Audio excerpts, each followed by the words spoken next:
Hello, good morning student. मैं आपकी रेखा ma'am. आज मैं आपको अर्थशास्त्र में पालमपुर गांव की कहानी के आगे के विषय में पढ़ाऊंगी। इससे पहले वाले वीडियो में मैंने आपको पालमपुर गांव का परिचय और उपादान के विषय में पढ़ाया था, भूमि, श्रम, पूंजी और उद्यमी। आज हम आपको पढ़ाएंगे पालमपुर गाँव में कृषि। बच्चों, मैंने पहले ही आपको बताया था वीडियो में कि पालमपुर में जो है कृषि उत्पादन की प्रमुख क्रिया है।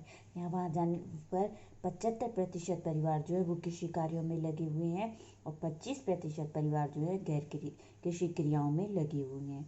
और कृषि करने के लिए सबसे महत्वपूर्ण और पहला उपादान होता है भूमि। और भूमि जो होती है वो स्थिर रहती है, यानी कृषि के लिए जो हमें सबसे पहले चाहिए वो हमें चाहिए भूमि, क्योंकि हम कृषि जो है भूमि पर ही करेंगे।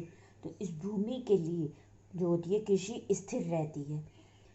स्थिर भूमि से अधिक पैदावार करने के तरीके, यानी उनके पास जो भूमि स्थिर है और वो उत्पादन अधिक करना चाहते हैं उस भूमि पर, क्योंकि अधिकांश परिवार क्या है, किसानी में लगे हुए हैं। तो अधिक उत्पादन करने के लिए स्थिर भूमि पर वो दो प्रकार से उत्पादन करते हैं। पहला है बहुविधि फसल प्रणाली और दूसरा है आधुनिक कृषि विधि।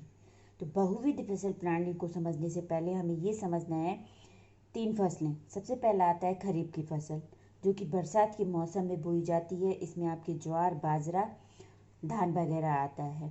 यानी वो खरीफ की फसल बोते हैं बरसात के मौसम में, ज्वार और बाजरा, वो उसी एक स्थिर भूमि पर एक वर्ष में। अक्टूबर और दिसंबर में वो आलू की खेती करते हैं। तीसरा वो करते हैं रबी की फसल, शीत ऋतु में गेहूं बोते हैं। तो इस प्रकार एक वर्ष में वो 3 फसलें बोते हैं, खरीफ की फसल, जायद की फसल और रबी की फसल। तो भूमि के एक भाग में गन्ने की कृषि करते हैं, जिसकी वर्ष में एक बार कटाई होती है। कई ऐसी भी कृषि होती हैं जिनमें हमें वर्ष में एक बार कटाई करनी पड़ती है। तो वो अपनी स्थिर भूमि का एक हिस्सा छोड़ देते हैं, जिस पर कि वो वर्ष में सिर्फ एक ही कृषि कर पाते हैं, गन्ने की कृषि, और उसकी वर्ष में एक बार कटाई होती है। इस प्रकार एक वर्ष में किसी भूमि पर एक से ज़्यादा फसल पैदा करने को हम क्या कहते हैं, बहुविधि फसल प्रणाली कहते हैं। यानी भूमि क्या है, स्थिर है, और स्थिर भूमि पर अधिक उत्पादन करने के लिए जो विधि का प्रयोग करते हैं वो बहु फसल प्रणाली है, जिसमें वो एक वर्ष में 3 फसलें बोते हैं। बरसात के मौसम में ज्वार बाजरा, अक्टूबर दिसंबर में वो आलू की कृषि करते हैं और शीत ऋतु में वो किसकी खेती करते हैं, गेहूं की कृषि करते हैं। तो एक वर्ष में वो एक से ज़्यादा फसल बोते हैं, जिसे हम क्या कहते हैं, बहुविधि फसल प्रणाली कहते हैं। दूसरी विधि वो अपनाते हैं आधुनिक कृषि विधि, यानी नई तकनीकी द्वारा कृषि करना।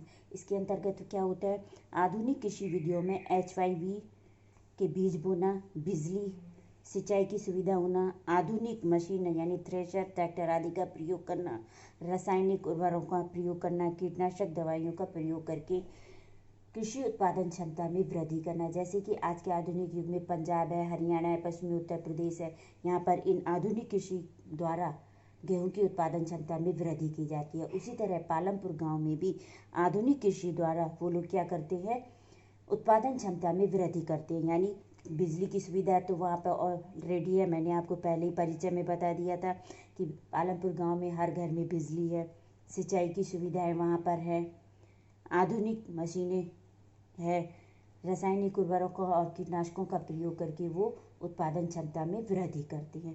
लेकिन आधुनिक कृषि विधि द्वारा हम उपयोग अधिक उत्पादन कर लेते हैं, तो इसके हानिकारक प्रभाव भी हमारी ज़मीन पर पड़ते हैं। उसका प्रभाव क्या पड़ता है, सबसे पहले हम देखते हैं इससे फ़ायदा क्या होता है कि पारंपरिक बीजों का प्रयोग करने से और आधुनिक बीजों का प्रयोग करने से उत्पादन क्षमता में क्या प्रभाव पड़ता है। पालमपुर गांव में पहले पारंपरिक बीजों के द्वारा जो उत्पादन किया जाता था, उसमें उत्पादन क्षमता उनकी 1300 केजी प्रति हेक्टेयर गेहूं थी, जबकि आधुनिक कृषि द्वारा जब वो उत्पादन करने लगे, यानी HYV बीजों का प्रयोग करने लगे, तो उनकी 3200 केजी प्रति हेक्टेयर गेहूं की उत्पादन क्षमता होने लगी, यानी डबल से ज़्यादा।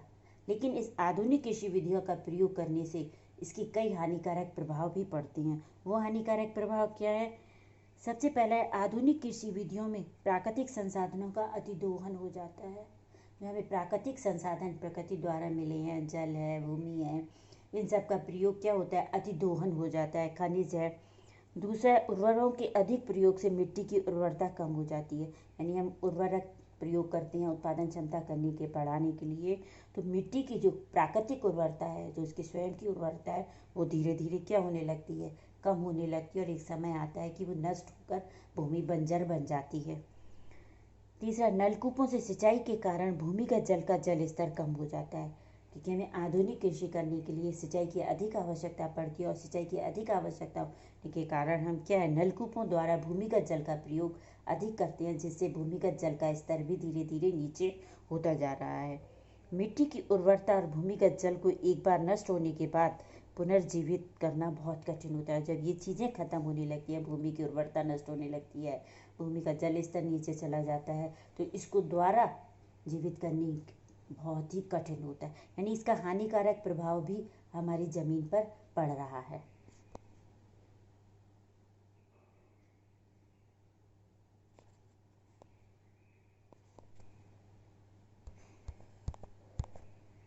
इस प्रकार बच्चों, आपने देखा कि पालमपुर गांव के परिवार जो हैं, पालमपुर में स्थिर भूमि पर किस प्रकार फसल उत्पादन में वृद्धि करते हैं। बहुविधि फसल प्रणाली द्वारा, आधुनिक कृषि विधि द्वारा वो अपनी उत्पादन क्षमता में वृद्धि करते हैं। अब आता है आपका टॉपिक, पालमपुर में किसानों में भूमि का वितरण।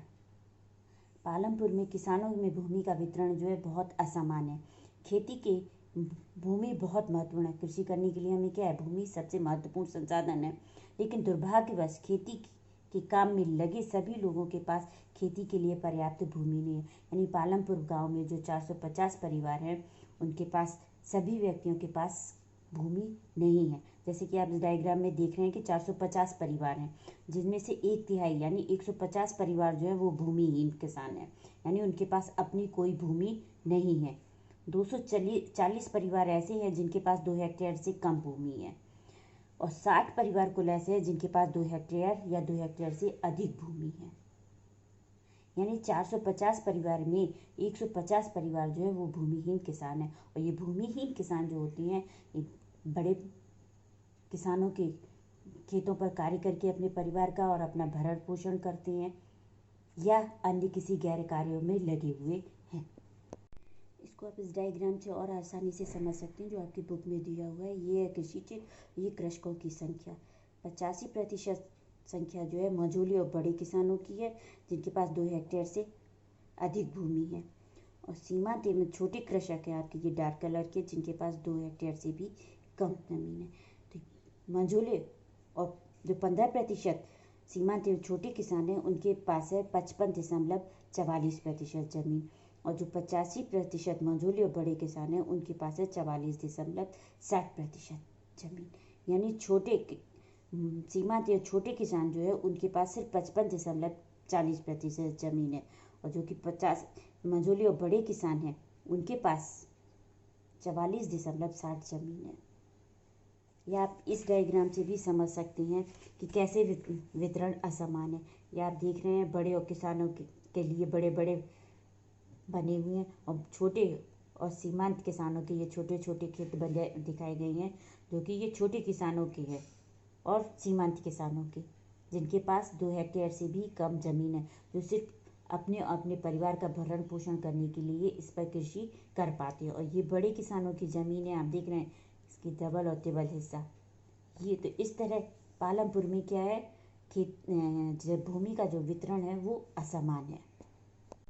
इसी से संबंधित एक कहानी भी आपकी किताब में दी हुई है, ये कि 1960 में कृषक गोविंद के पास 2.25 हेक्टेयर अधिकतर असिंचित भूमि थी। यानी कृषक गोविंद के पास 2.25 हेक्टेयर भूमि थी, जो कि 2 हेक्टेयर से अधिक है, लेकिन वो भूमि अधिकतर क्या थी, असिंचित भूमि थी। गोविंद अपने 3 पुत्रों की मदद से भूमि पर खेती करता था। यद्यपि वे बहुत आराम से नहीं रह रहे थे, लेकिन परिवार अपनी एक भैंस से होने वाली कुछ अतिरिक्त आय के द्वारा अपना गुजारा कर रहा था। गोविंद की मृत्यु के कुछ वर्ष पश्चात यह भूमि उनके तीनों पुत्रों के बीच बट गई। यानी गोविंद के 3 पुत्र थे, और गोविंद की मृत्यु के बाद वो जमीन जो 2.25 हेक्टेयर जमीन थी, वो 3 पुत्रों में क्या हो गई, बट गई। तो प्रत्येक के पास केवल कितनी बची, 0.75 हेक्टेयर भूमि का टुकड़ा बचा। परंतु अब बेहतर सिंचाई व्यवस्था और खेती की आधुनिक विधियों के बावजूद भी गोविंद के बेटे अपने ज़मीन से गुजारा नहीं कर पा रहे थे, क्योंकि वो ज़मीन भले ही पहले बड़ी थी, 2.25 हेक्टेयर थी 1960 में। अगर आज वो ज़मीन 2.25 पूरी एक साथ होती तो उस पर आधुनिक तकनीकों द्वारा हम कृषि कर उत्पादन अधिक कर सकते थे।